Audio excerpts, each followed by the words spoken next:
2021년 4월 2일 성금요일입니다. 우리가 마음을 모두어 성금요일에 시작합니다. 로마서 5장 8절 읽어드립니다. 우리가 아직 죄인 되었을 때에 그리스도께서 우리를 위하여 죽으심으로 하나님께서 우리에 대한 자기의 사랑을 확증하셨느니라.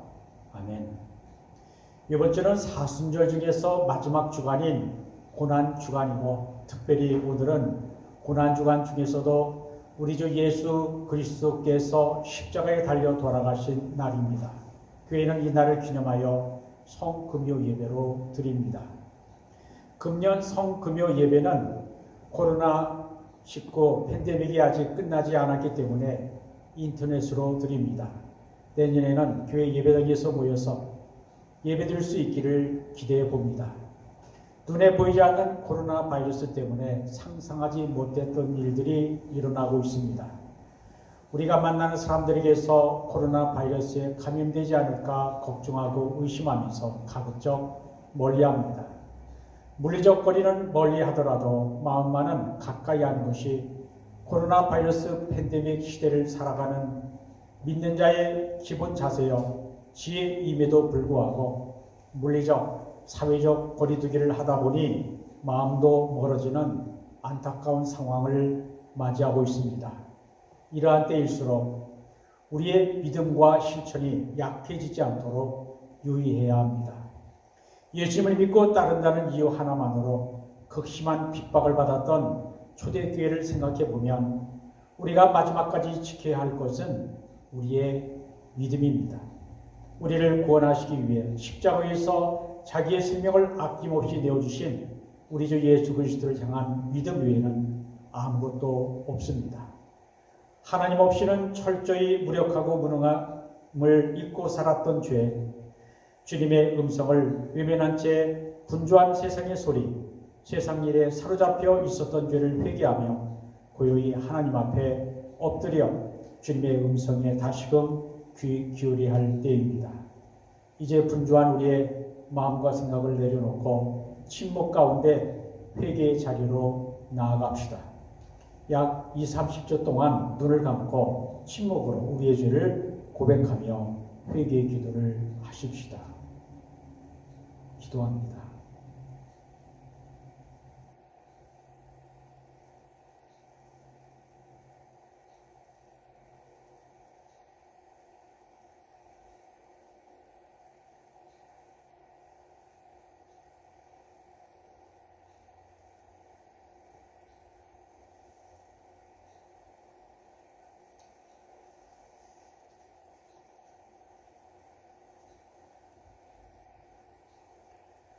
우리의 음성으로 다 함께 회개의 기도를 드립니다. 화면 보시면서 함께 기도합니다. 이처럼 추하고 더럽고 무지한 우리의 모든 죄를 고백하오니 예수 그리스도께서 십자가에서 흘리신 보혈로 깨끗하게 하여 주시고 용서하여 주옵소서. 우리의 모든 죄를 지고 십자가 위에서 죽임을 당하신 예수 그리스도의 이름으로 기도드립니다. 아멘. 예수님께서 성금요일 아침 9시에 십자가에 못 박히시고 정오가 되자 한 대낮인데도 해가 빛을 잃고 온 땅이 어두워졌습니다. 오늘 오후 3시에 주님은 십자가에 달린 지 불과 6시간 만에 운명하셨습니다. 왜 전능하신 하나님께서 하나밖에 없는 독생자 예수 그리스도를 십자가에 달려 죽게 하는 그 참혹한 십자가 이외에는 다른 방법으로 인류를 구원하실 수는 없으셨는가? 능력과 지혜의 하나님이 십자가 외에는 다른 방법이 없었습니다. 당시에 가장 끔찍한 저주로 생각되던 십자가를 통하여 하나님께서 우리에게 보여주신 것은 우리의 죄로 말미암아 받아야 할 대가는 십자가의 죽음이라는 것입니다. 우리의 죄 때문에 십자가에 달려 죽어야 할 사람은 바로 나인데도 우리 주 예수님이 우리 대신 십자가에 달려 저주와 형벌을 받으셨습니다.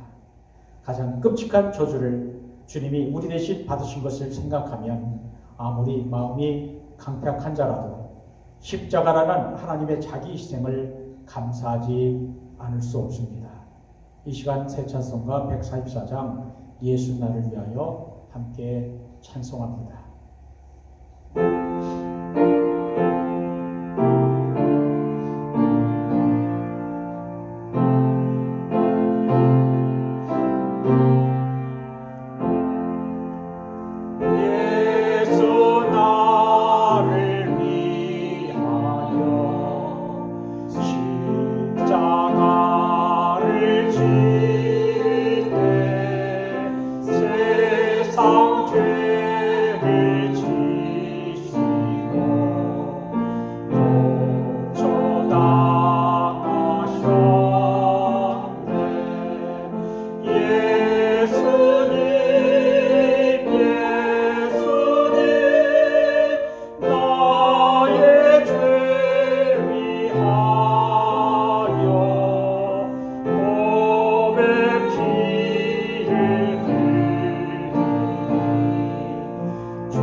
예수님의 십자가류의 여정은 연약함으로의 여정이었습니다. 우리가 주일날 읽은 말씀처럼 예수님은 종려주일에 어린 나귀를 타시고 하나님의 성전에 있는 하나님의 도성 예루살렘에 입성하셨습니다. 주님은 만왕의 왕이시지만 겸손하셔서 스가랴 선지자의 예언대로 작은 나귀를 타셨습니다. 예루살렘에 들어가신 예수님은 예루살렘 성을 보시며 우셨습니다. 누가복음 19장에 나오는 내용입니다. 평화의 도성이란 이름을 갖고 있는 예루살렘이 돌 하나도 돌 위에 남지 않고 멸망을 당하게 될 것을 아시고 흘리시는 주님의 눈물입니다. 주님의 예언은 40년 후 로마의 군대에 의해 예루살렘 성전과 성벽이 철저하게 파괴됨으로써 성취됩니다. 예수님께서 무화과나무를 월요일에 저주하셨고 두 번째로 성전을 깨끗하게 하셨습니다. 화요일날에는 예수님의 권위에 대한 변론이 일어났습니다. 요한의 세례가 사람으로부터냐 하늘로부터냐라고 주님이 물으셨으나 대제사장들과 백성의 장로들은 우리가 알지 못한다라고 대답했습니다. 그러자 예수님께서도 나도 무슨 권위로 이런 일을 하는지 말하지 않겠다고 하셨습니다. 가이사에게 책임을 바치는 일이 옳으냐라는 것으로 논쟁하셨고, 부활을 믿지 못하는 사두개인들과 부활을 인정하는 바리새인들 사이에 논쟁이 일어났습니다. 예수님은 서기관들과 바리새인들을 호되게 꾸짖으시는 말씀이 있었습니다. 그리고 그날 마리아가 예수님께 향유를 부었습니다. 수요일은 침묵의 날이었습니다. 대제사장들과 유대교 지도자들이 예수님을 죽이기로 음모를 꾸몄던 날입니다.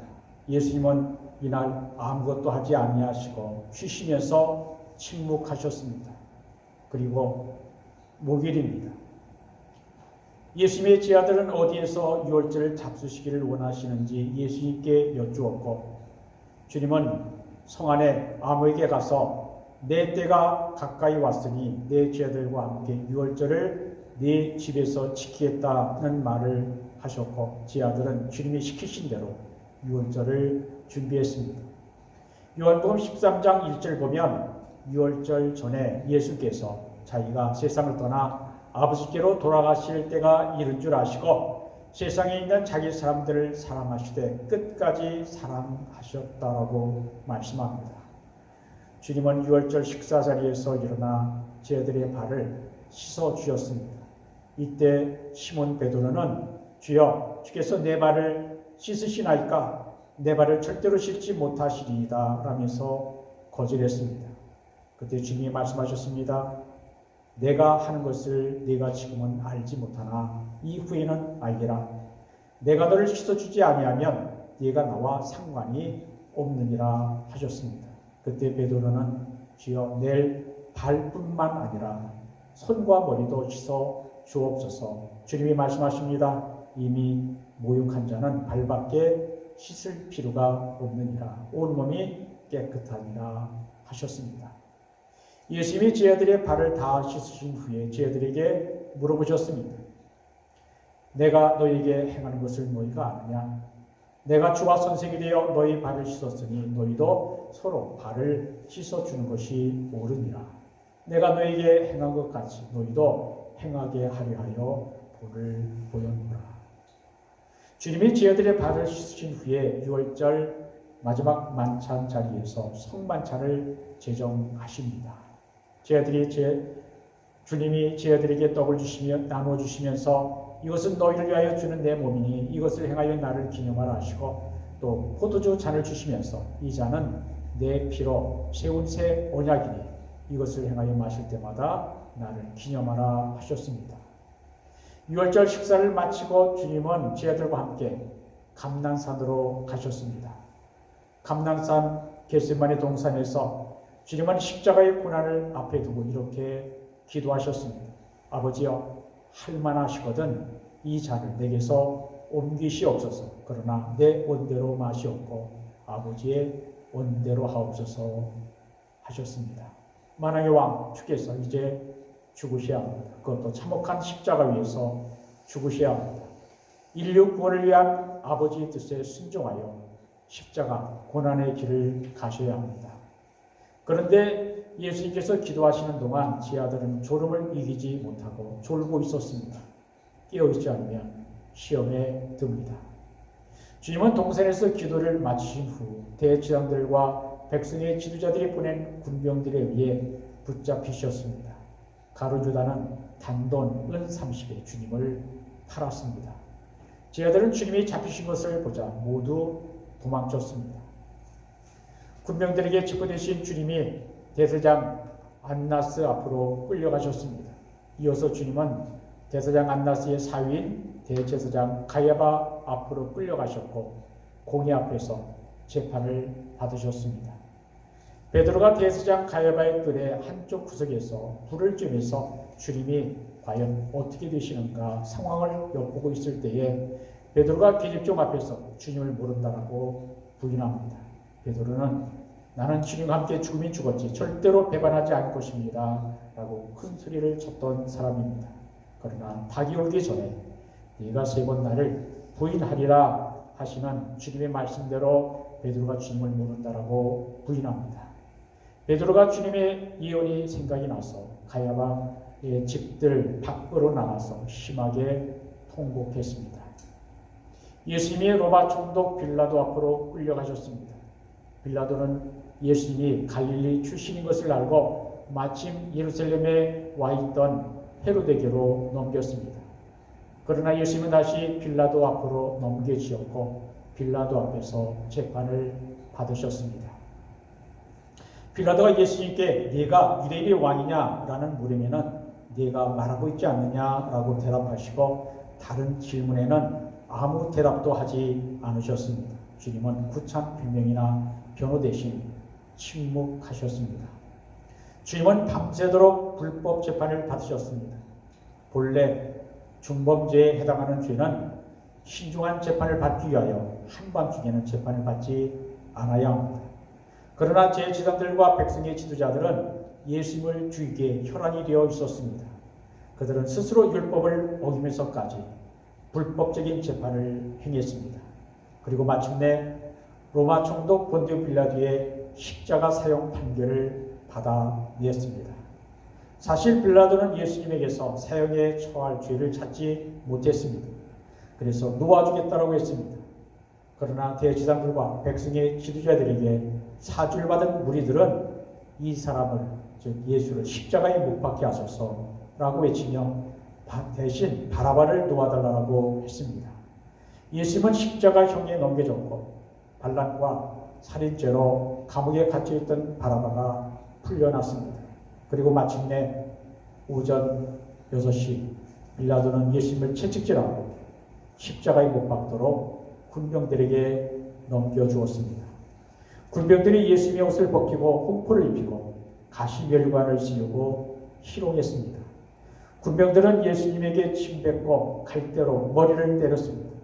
희롱을 당한 후에 홍포를 벗기고 예수님의 옷을 입혔습니다. 그리고 마침내 이른 아침 예수님에게 십자가를 지우고 골고다 언덕을 향했습니다. 주님이 십자가 지고 쓰러지면 예수님 몸에 사정없이 채찍질을 했습니다. 그러다가 예수님이 십자가를 지고 가기에 힘이 부족하자 한 구레네 사람을 끌어다가 주님의 십자가를 대신 지우고 골고다 언덕으로 향했습니다. 슬피우는 여자들에게 예수님은 너희 자녀를 위하여 울라라고 말씀하셨습니다. 그리고 주님은 아침 9시경 십자가에 못 박히셨습니다. 주님의 두 손과 두 발에 못을 박았습니다.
주님은 십자가 위에 높이 달리셨습니다. 군병들은 예수님의 옷을 제비 뽑아 나누었고 예수님의 십자가 위에는 유대인의 왕 예수라는 죄패를 붙였습니다. 두 강도가 예수님 십자가 좌우편에 못 박혔습니다. 예수님은 십자가 위에서 오직 7마디 말씀만 남기셨습니다. 십자상의 7원, 가상 7원이라는 것입니다. 첫 번째 말씀입니다. 아버지, 저들을 사하여 주옵소서. 자기들이 하는 것을 알지 못함이니이다. 이 말씀은 자기를 공격하고 침뱉고 십자가에 못 박는 사람들까지 용서하시는 주님의 용서의 말씀입니다. 고통의 십자가 위에서 육신의 어머니 마리아, 함께했던 12제자, 순수하게 따랐던 믿음의 여인들이 더 생각났을 텐데 예수님은 죄인들의 용서를 가장 먼저 구하는 기도를 하셨습니다. 주님의 용서와 사랑이 얼마나 큰 것인지 느끼게 됩니다. 두 번째 말씀은 오늘 내가 나와 함께 낙원에 있으리라는 말씀입니다. 예수님의 양쪽에 달린 자 중에 하나가 예수여 당신의 나라에 임하실 때에 나를 기억하소서라고 구할 때 주님은 한 영혼을 구원하기 위해 이 말씀을 하셨습니다. 이 말씀은 과거에 어떻게 살았든지 하나님께 죄를 고백하고 용서를 구할 때 구원을 받는다는 것을 보여줍니다. 세 번째 말씀은 여자여 보소서 아들이다 라는 말씀입니다. 이 세 번째 말씀은 깊은 슬픔에 잠겨 눈물을 흘리며 자신을 바라보고 있는 어머니 마리아를 향한 아들 예수의 말씀입니다. 마리아는 예수를 잉태할 때에도 처녀가 임신하면 돌로 쳐 죽이는 율법 규정으로 고통스러웠는데 또다시 아들 예수의 십자가의 참혹함을 보면서 마음이 찢어졌을 것입니다. 6시간 동안 피 흘리며 죽어가는 아들 앞에서 어머니의 마음은 고통과 슬픔으로 가득했습니다. 그럼에도 마리아는 아들 예수를 떠나지 않고 십자가 밑에 서 있었습니다. 이때 예수님은 죽음의 고통 속에서 어머니를 사랑하는 제자 요한에게 맡기십니다. 보라, 내 어머니라 하실 때 그때부터 그 제자가 자기 집에 오시니라. 이렇게 첫 번째 말씀부터 세 번째 말씀까지는 십자가 주변에 있는 사람들을 향한 예수님의 사랑의 말씀입니다. 그리고 낮 12시부터 오후 3시까지 온 땅이 어두워졌습니다. 해도 빛을 잃고 어둠이 깔렸습니다. 그리고 오후 3시경 네 번째 말씀입니다. 엘리 엘리 라마 사박다니 나의 하나님 어찌하여 나를 버리셨나이까 라는 외침입니다. 이 네 번째 말씀은 그동안 끊임없이 동행해 주신 아버지 하나님께서 이 순간만큼은 외면하셨음을 보여줍니다. 왜냐하면 십자가 죽음의 고통의 순간이 우리의 죄와 인류의 모든 죄가 심판을 받는 가혹한 순간이기 때문입니다. 예수께서도 그것을 아셨습니다. 그래서 엘리 엘리 라마 사박다니 나의 하나님 어찌하여 나를 버리셨습니까? 라고 하셨지만 버림받는 사건이 있어야만 인류의 구원이 가능함을 아시고 기꺼이 순종하시고 받아들이셨습니다. 예수께서 십자가에 달리셨던 시간은 대략 6시간 정도였습니다. 보통 사람이 십자가형을 당하면 적어도 한나절 정도는 숨이 붙어 있다고 하는데 예수님은 불과 6시간 만에 돌아가셨습니다. 십자가에 달리시기 전 주님이 얼마나 심한 고통과 고초를 당하셨는가를 짐작할 수 있습니다. 나의 하나님 어찌하여 나를 버리셨나이까? 이 말씀은 다윗의 시편 22편의 첫 9절에 나오는 내용입니다. 다윗이 그리스도의 고난을 예언한 것입니다. 다섯 번째 말씀은 내가 목마르다 하시는 말씀입니다. 이 말씀은 예수님께서 당신이 창조하신 피조세계의 진흙, 즉 진노의 육체를 입고 스스로 갇히신 것을 의미합니다. 그리고 예수님의 고통이 거짓이 아니라 실제인 것을 알려주는 말씀입니다. 주님은 저 먼 곳에 있는 신이 아니라 우리와 공감하시기 위해 육신을 입고 이 땅에 오신 분이십니다. 주님을 불쌍히 여긴 한 로마 군인이 예수님께 신 포도주를 주었습니다. 그러나 주님은 이를 맛보시기 위해 거절하셨습니다. 그 이유는 진통제 역할을 했던 신 포도주를 거부하심으로 당신이 받으셔야 했던 그 고통을 다 온전히 받으셨습니다. 여섯 번째 말씀은 다 이루었다는 말씀입니다. 이 말씀은 십자가의 고난과 죽으심으로 구원사역을 완성하신 승리의 외침입니다. 이 말씀은 예수님이 하나님의 유월절 속죄함으로 온 세상 죄를 짊어지고 십자가에서 죽으심으로 완전한 속죄를 완성하는 것이 예수께서 이 세상에 오신 목적임을 알려주는 말씀입니다. 인간적으로 볼 때 예수님은 이룬 것이 없습니다. 아무것도 소유하지 못했고 십자가 위에서 저주를 받으며 죽음을 맞이했습니다.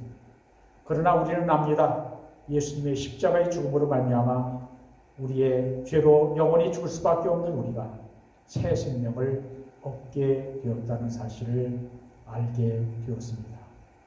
그리고 마지막 일곱 번째 말씀은 아버지여 내 영혼을 아버지 손에 부탁하나이다 라는 외침입니다. 이 마지막 말씀은 우리의 영혼을 의탁할 수 있는 분은 전능하신 하나님 한 분뿐임을 가르쳐 줍니다. 이 말씀은 다윗의 시편 31편 5절의 말씀입니다. 예수님은 살아 계셨을 때 아버지 하나님을 전적으로 의지하고 모든 일을 맡기셨던 것처럼 죽음을 맞이하면서도 당신의 영혼을 아버지 손에 맡기셨습니다.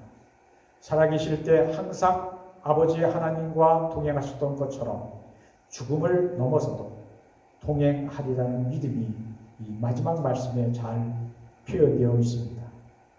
마지막으로 이 말씀을 큰 소리로 지르시고 주님은 운명하셨습니다. 이때 성수의 휘정이 둘로 찢어지고 백부장이 예수님을 하나님의 아들이라 고백했으며 땅이 진동하고 바위가 터지며 무덤이 열리며 자던 자들이 성도들이 살아났다라고 성경은 기록하고 있습니다. 이렇게 네 번째 말씀부터 일곱 번째 말씀까지는 자신과 아버지 하나님 안에서 이루어지는 말씀이었습니다. 주님은 이 십자가 위에 일곱 마디 말씀 중 처음 세 마디는 아침에 못 박히셔서 정오까지 하신 말씀이고 나머지 네 말씀은 운명하기 직전에 영거부하신 말씀입니다. 예수님 생애의 절정은 십자가 위에서 죽으신 바로 그 순간이었습니다. 그렇기 때문에 십자가 위에서 하신 일곱 마디 말씀은 그분의 모든 삶의 의미가 담겨 있는 것입니다. 이 시간 찬송가 150장 갈보리산 위에 찬송합니다.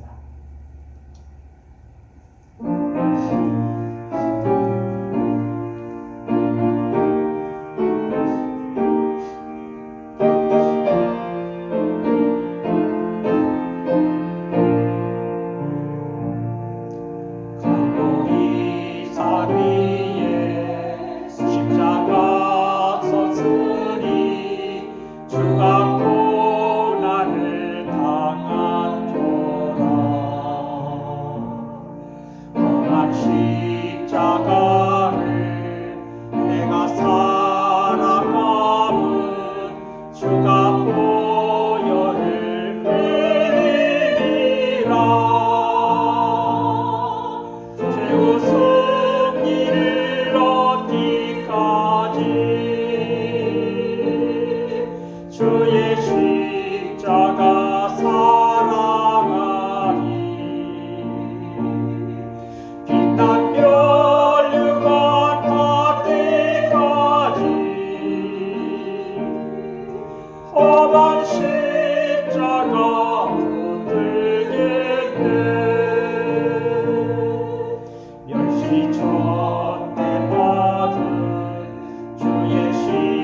십자가에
유대인들이 안식일에 시체를 십자가 나무 위에 두지 않으려고 시체를 치워달라고 했습니다. 군병들이 와서 두 강도의 다리를 꺾었습니다. 그러나 예수님은 이미 숨지신 것을 보고 다리를 꺾지 않았습니다. 유월절 양은 뼈를 꺾지 말라라는 성경 말씀대로 된 것입니다. 그 대신 한 군병이 창으로 예수님의 옆구리를 찌르니 피와 물이 나왔습니다. 예수님의 마지막 피와 물 한 방울까지 우리를 위해 다 쏟으신 것입니다. 날이 저물었을 때 곧 해가 지기 전 아리마대 사람 요셉이 빌라도에게 예수님의 시체를 달라고 요구했습니다. 요한복음 3장에 밤에 예수님을 찾아왔던 니고데모도 몰약과 침향을 가지고 왔습니다. 요셉과 니고데는 예수님의 숨은 제자들이었습니다. 안식일이 거의 다 되었을 때 예수님의 시체를 향품과 함께 심 앞으로 싸서 새 무덤에 넣어두었습니다. 그리고 안식일날 로마 병정들이 예수님의 무덤을 굳게 지키고 있었습니다. 그 당시에 우리가 예루살렘에 있었더라도 일이 어떻게 진행되어 가는지 알 수 없었을 것입니다. 그러나 우리가 기자들의 증언과 성령의 감동으로 2000년 전 십자가에 달려 돌아가신 주님을 만나게 되었고 믿게 되었습니다. 하나님의 은혜입니다. 예수님의 십자가의 복음이 우리를 구원하였습니다. 예수님의 십자가는 복음의 핵심입니다. 십자가 없는 기독교는 존재할 수 없습니다. 예수님의 십자가 죽음이 없이는 기독교 메시지는 아무것도 없습니다. 주 예수님이 십자가에서 죽으셨기 때문에 우리가 구원을 받았습니다.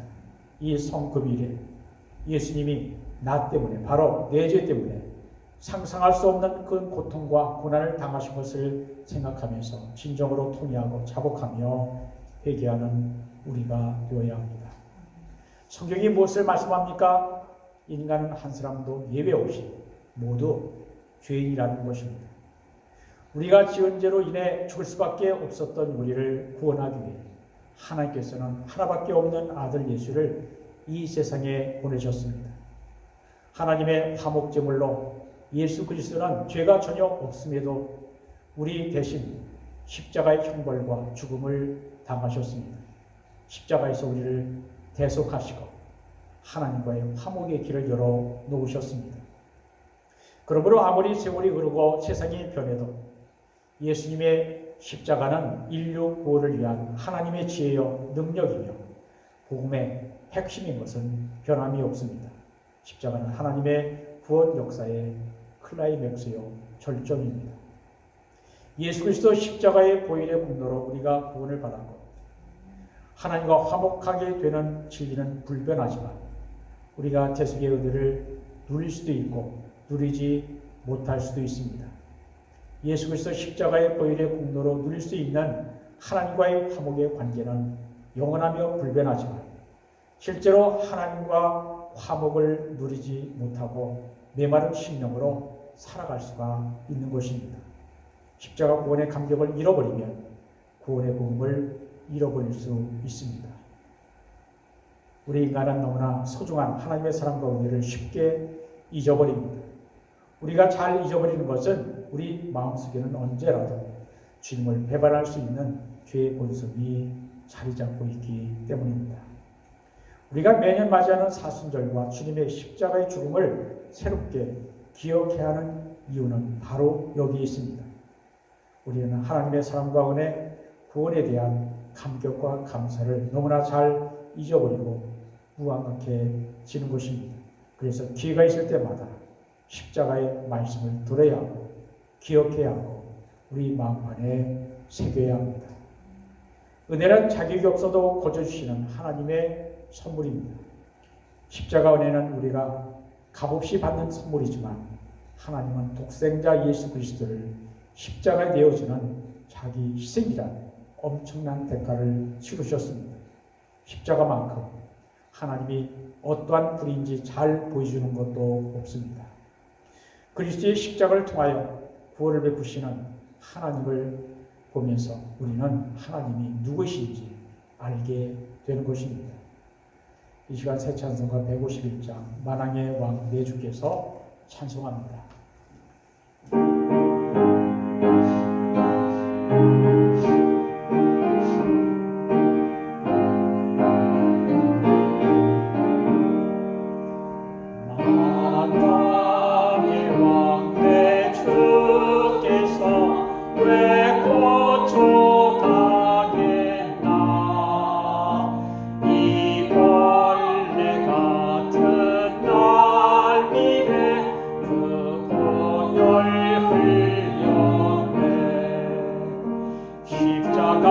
십자가 내가 처음 볼 때에 나의 마음의 큰 고통 사라져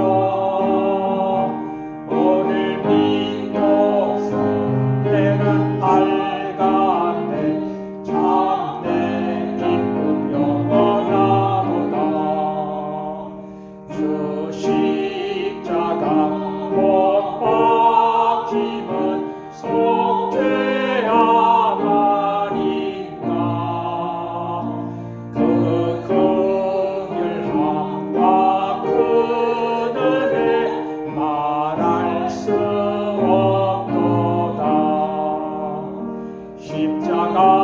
십자가 내가 처음 볼 때에 나의 마음의 큰 고통 사라져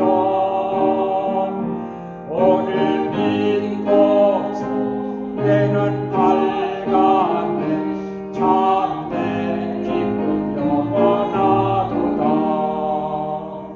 늘 울어도 그 큰 은혜 다 갚을 수 없네 나 주님께 몸 바쳐서 주의 일 힘쓰리 십자가 내가 처음 볼 때에 나의 마음의 큰 고통 사라져 오늘 믿고서 내는 밝았네 참 내 기쁨 영원하도다 우리는 십자가에서 우리 대신 고난을 받으시고 죽으심으로 우리를 구원하신 주님을 더 알아가야 합니다. 십자가 고난의 신비를 알아야 합니다. 머리가 아닌 가슴으로 알아야 합니다. 우리의 믿음, 우리의 신앙이 머리에서 가슴으로 내려와야 합니다. 머리, 가슴, 손발이 한 몸에 붙어 있어 따로 행동하지 않는 것처럼 우리의 믿음 생활도 아는 것과 믿는 것과 행동하는 것이 더 이상 분리되지 않고 일치되어야 합니다. 그런 은혜가 오늘 저녁에 우리에게 있기를 기도합니다. 구약성경 이사야서에 나오는 고난받는 여호와의 종의 노래 마지막 네 번째 노래인 이사야서 53장의 5절과 6절을 읽어드립니다. 우리 주님이 십자가 위에서 당하신 고난의 의미를 이보다 더 잘 설명해 주는 구절은 없다 할 것입니다. 그가 찔림은 우리의 허물 때문이요 그가 상함은 우리의 죄악 때문이라 그가 징계를 받음으로 우리는 평화를 누리고 그가 채찍에 맞음으로 우리는 나음을 받았도다. 우리는 다 양 같아서 그릇 행하여 각기 제 길로 갔거늘 여호와께서는 우리 모두의 죄악을 그에게 담당시키셨도다. 우리가 주님의 십자가를 바라보면서 주님의 십자가, 그 십자가에 나타난 하나님의 사랑은 바로 나를 위한 것입니다 라는 믿음의 고백과 감사와 찬양이 있기를 바랍니다. 우리는 죽음보다 강한 주님의 사랑을 믿습니다. 우리는 주님이 말씀하신 대로 사흘 후에 주님의 부활을 기다리며 기대하며 고대하는 것입니다. 이제 마지막 찬송입니다. 새 찬송가 149장 주 달려 죽은 십자가 부르고 청금요 예배를 마칩니다.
나